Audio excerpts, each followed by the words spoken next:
In this video, I'm going to show you how to open up the hood of a 2007 Chrysler Town and Country. Okay, so we need to open the hood. I'm about to change the oil.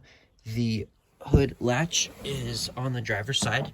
You're going to go lower down by the pedals, and you can see that there are two levers. This one's for the parking brake. It has a P with a circle around it, and this one is for the hood.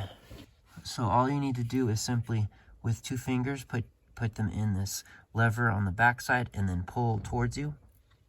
And what that's going to do is it's pulling a cable, and that cable is going to be a release for the hood.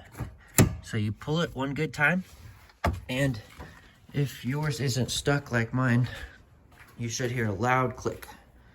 Mine's very quiet. I need to grease it up. But now you'll notice that you can see an elevated crack on the hood that wasn't there before. And when you lift, you got some play and some give now on the hood. And then now what you need to do is there is a hood release lever in the center. You're going to push that to the left.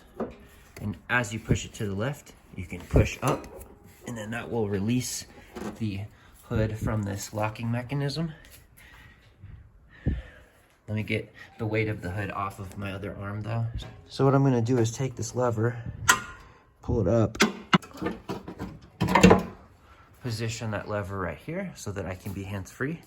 That will hold the hood up for me while we look at this latch and locking mechanism. So remember earlier we grabbed this lever and we pushed it to the left. Look what it does as it pushes to the left.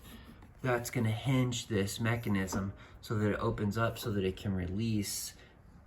There's a metal piece that looks like a circle right here. See that?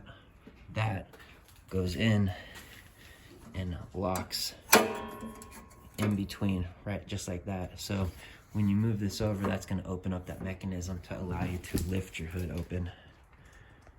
I hope that video was helpful for you. Thanks for watching.